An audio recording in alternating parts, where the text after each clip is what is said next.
Olá, sejam muito bem-vindos a mais um Dom Político, uma realização da Escola Superior Dom Helder Câmara, buscando uma interface, um diálogo entre a comunidade acadêmica e o cidadão comum. O nosso tema de hoje não poderia ser outro: como transformar votos em cargos políticos, ou seja, o direito eleitoral. E para isso convidamos o professor Luiz André Vasconcelos, advogado, especialista em direito público, que desde já agradeço a sua presença. Eu que agradeço, professor Abraão. É sempre uma honra conversar com você, debater, e principalmente um tema tão relevante quanto esse.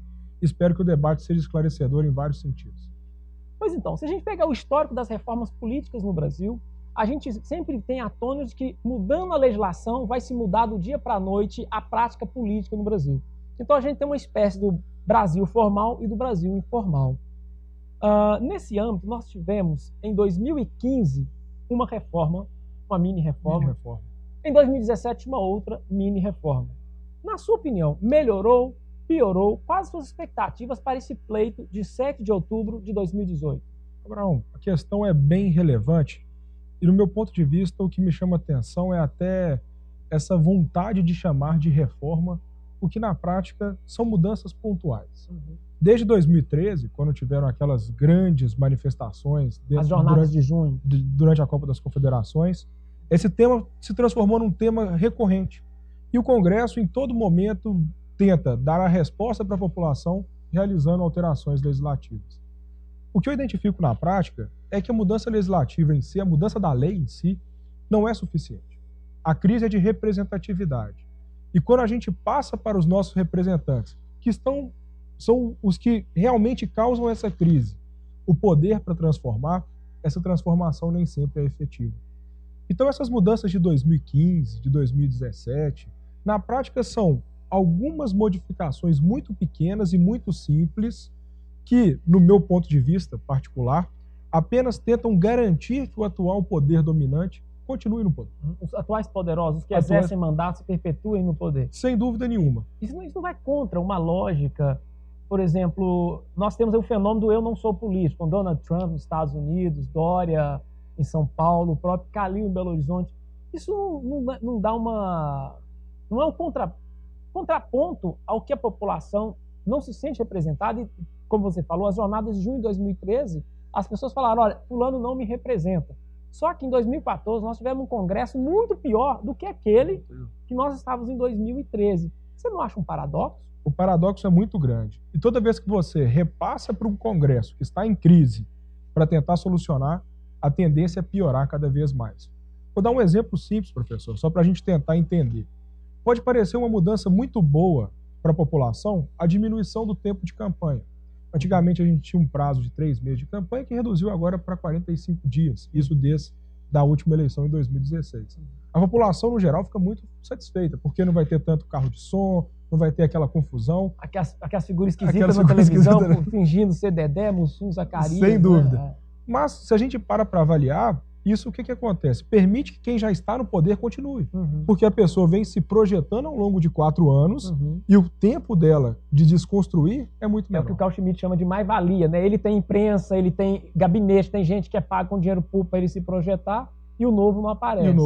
E o novo agora tem um prazo muito mais curto para aparecer, que é 45 dias. O que garante uma perpetuação ainda maior, uma continuidade de quem já está no poder.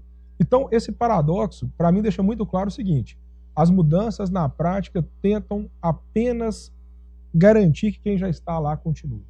E, na verdade, isso aí amplia cada vez mais essa crise de representatividade, atraindo, e, na verdade, até uma resposta a esse movimento popular do eu não sou político. Uma resposta a esse movimento popular do quem não é político é quem eu gosto. Então, para tentar afastar essas pessoas da candidatura, essas mudanças pontuais vão sendo feitas justamente para essa finalidade. E o outro paradoxo é que o eu não sou político geralmente coloca aqueles que, na verdade, têm dinheiro. Por exemplo, o Trump, o bilionário Trump, o Dória, que bancou a campanha dele praticamente, e o próprio Calil. Sem dúvida. É dentro dessa lógica, dessa crise de representação, a gente tem uma outra ferida que é sempre aberta, que é o financiamento de campanhas. Na sua opinião, com as mudanças que existiram nesse período e as de agora, como podemos esperar novamente esse pleito de 2018? Essa situação fica muito clara desde 2013, novamente. É um período muito bem delineado. É um né? divisor de águas. Divisor de águas, né? E em 2015 o Supremo reconheceu que seria ilícita a doação de empresas para a campanha, tirando um ator que era o principal ator das campanhas eleitorais, que eram as empresas que tinham interesse, de alguma forma, em bancar as campanhas eleitorais para fazer um lobby. Influenciar as decisões de determinado governo. Sem dúvida. E nesse sentido, desde então, novas formas surgiram. Primeiramente, o financiamento privado somente de pessoas físicas, o que aconteceu bastante nas campanhas de 2016, que hoje, de prefeito e vereador, das pessoas que estão no mandato hoje. É a caça CPF, não é isso? Caça CPF. Aquela questão de briga mesmo e de tentar saber se a pessoa pode ou não pode, e sem saber efetivamente uma eficácia de fiscalização. Agora, uma novidade aí, que é o financiamento público ampliado de campanha, com financiamento de fundos formados com dinheiro público, eu ainda tenho uma crítica muito grande. Até acho que é um caminho, mas não vejo que a gente atingiu ainda o termo para que esse caminho se concretize. Por um motivo. Primeiro, a distribuição de receitas nessa nova forma de financiamento privilegia os grandes partidos. Privilegia quem, novamente, já está no poder. E segundo, ainda assim, nós temos um déficit social muito grande em várias áreas.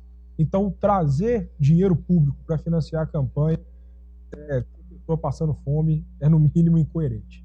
Então, eu vejo que isso é um problema ainda a ser superado e ser muito debatido. Talvez até resgatar as empresas, quem sabe, desde que tenha uma fiscalização eficaz na adequada aplicação dos recursos que são ali investidos nas campanhas. Interessante, telespectador, você que está vendo, ele está falando o seguinte: existia antes duas espécies de financiamento, a público e privado. Né? A público por meio do financiamento dos partidos, que é o fundo partidário, e a privada é por meio de empresas, pessoas jurídicas e pessoas físicas. O Supremo Tribunal Federal, em 2015, ele tirou as empresas, de modo que ficou só o particular, o privado, a pessoa física, e o fundo partidário. A novidade agora é que eles criaram o FUND, que é um fundo universal, Fundo para Financiamento da Democracia, que é um segundo fundo específico para as eleições. E o mais interessante aí, que o tema que ele está dizendo, que, você tem uma ideia, o fundo partidário, por si só, é R$1 bilhão. O outro vai para quase 2 bilhões. E como é que isso é dividido? Isso é dividido de acordo com o tamanho das bancadas na Câmara dos Deputados. Então, o que ele está querendo dizer é que, uma vez que os maiores beneficiários são os maiores partidos, então, na verdade, a fórmula para se entregar às mesmas pessoas e às mesmas propostas está feita. Então, você é pessimista? Não sou pessimista, não. Eu vejo uma saída ainda, professor, e essa saída é o fortalecimento dos partidos. Por quê? Juntamente com a mudança de 2017 em relação ao financiamento, veio uma tentativa de se dar maior autonomia aos partidos políticos. Por que os atuais representantes buscam essa autonomia? Por que as pessoas que estão na Câmara e no Senado buscam essa autonomia? Porque eles tentam, ao máximo, diminuir a chamada democracia partidária. Eles tentam garantir cada vez mais centros de poder, os próprios partidos, para que eles possam determinar quem será candidato no município X, Y, Z, quem é o dono do partido em cada lugar.